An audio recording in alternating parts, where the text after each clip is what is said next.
Hello बच्चों, तो RRB JE का सीबीटी 1 जो फर्स्ट शिफ्ट था 19 तारीख का, वो तो हो चुका है, जिसका रिव्यू मैं आप लोग को दे चुका हूं, जहां पर हमने बात करी कि भाई किस चैप्टर से, किस चैप्टर तो क्या मतलब किस सब्जेक्ट से किस किस टाइप के क्वेश्चन बन रहे हैं, कौन से टॉपिक से क्वेश्चन बन रहे हैं, पेपर का लेवल कैसा था, पेपर का पैटर्न कैसा था, मार्क्स ऊपर नीचे तो नहीं हो रहे हैं, सारी की सारी चीजें हम लोग डिस्कस कर चुके हैं।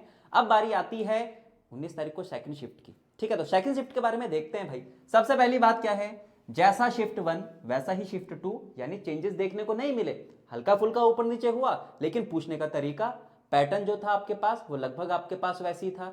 जिस तरीके से आपके पास जिस चैप्टर से जितने क्वेश्चन बन रहे थे, वैसे ही आपके पास शिफ्ट 2 में भी लगभग लगभग उन्होंने दिया है। मतलब सिर्फ और सिर्फ कट कॉपी पेस्ट करा है, इस चीज का आप लोग ने ध्यान रखना है। तो अगर आप लोग का पेपर कल या फिर थर्ड शिफ्ट या फिर आपके पास उसके बाद वाले डे में होने वाला है, तो इन चीजों का ध्यान रखना कि पैटर्न चेंज नहीं हो रहा है, हल्का फुल्का क्या हो रहा है आपके पास, ऊपर नीचे हो रहा है। तो अगर हम सब्जेक्ट वाइज चलें, मैथ्स इजी टू मॉडरेट आ रही है, लेंथी है, हल्की फुल्की, कैलकुलेटिव है, थोड़ी बहुत ध्यान रखना इसका।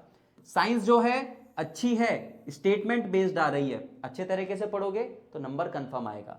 जीए यानी जनरल अवेयरनेस की बात करें, इजी टू मॉडरेट आ रहा है। रीजनिंग बहुत इजी आ रही है, जिसका आप लोगों ने ध्यान रखना है, पूरा का पूरा आप लोगों ने फायदा उठाना है उसका। और अब बात करते हैं कि भाई अगर आपको मैक्सिमम मार्क्स लाना है तो क्या चीज करनी है। तो भाई मोस्ट इंपॉर्टेंट क्या है, टाइम मैनेजमेंट। हर कोई बच्चा कह रहा है कि पेपर इजी है, पेपर इजी है, पेपर इजी है, लेकिन हम कर नहीं पा रहे हैं टाइम के कारण, हमारी स्पीड नहीं बन पा रही है उतनी। तो पेपर अच्छा खासा आ रहा है, अगर आपकी स्पीड अच्छी है, टाइम को मैनेज अच्छे तरीके से करोगे, तो आप लोग बहुत ज्यादा क्वेश्चन को सॉल्व कर पाओगे। तो अच्छे से टाइम का यूज करना है, और जितने अच्छे तरीके से टाइम का यूटिलाइज करोगे उतने ही अच्छे आप लोग के मार्क्स आएंगे। तो ध्यान रखना, अगर आपको सीबीटी 1 क्लियर करना है, टाइम का यूटिलाइजेशन बहुत ज्यादा इंपॉर्टेंट है, टाइम का मैनेजमेंट करना बहुत ज्यादा इंपॉर्टेंट है। तो टाइम को अच्छे तरीके से मैनेज करो, चारों के चारों सब्जेक्ट में आपके बहुत अच्छे मार्क्स आएंगे।